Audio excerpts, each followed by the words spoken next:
the best way to build endurance. Can you guess what it is? Well, a lot of people think it is training to your max, your VO2 max, every step of the way, which is false. You should incorporate steady state training a majority of the time. Most of your volume should come from steady state training because over time through your steady state you can go longer. You see people who start at a mile on the treadmill and they're in steady state. They're not training at their absolute max. They're not fatiguing themselves all the time. This is actually going to be counterintuitive to what you're trying to accomplish, which would be endurance. So building endurance comes through steady state training. And yes, you should definitely utilize the most intense VO2 max session every now and again. But you should utilize steady state training 100% or 80 to 100% of the time. And if you're trying to also get some performance goals while building endurance, utilize that super intense session. But only every now and again, like I said.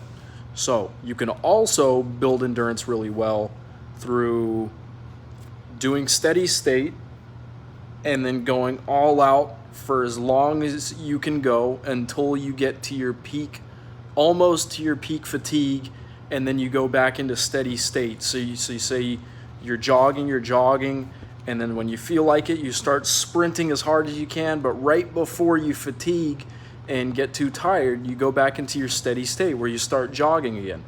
You're consistently allowing the heart to contract at a much faster and more confused rate that it builds that endurance and it allows your body to adapt to what's going on.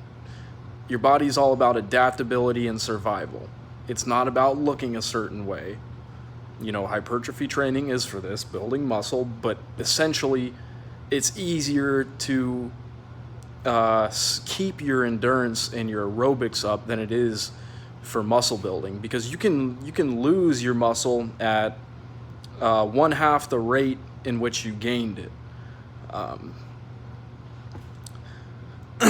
And aerobics, you can always consistently build your endurance. Yes, you get to a point where your lactic acid levels are going to build up in your body and it gets unbearable. It's all in your mouth and stuff and in your joints. But at the same time, it's much easier to keep your endurance than it is to keep your muscles. So depending on your forms of training, you definitely want to look into what's better for your body type and your goals. And that's my advice on building endurance.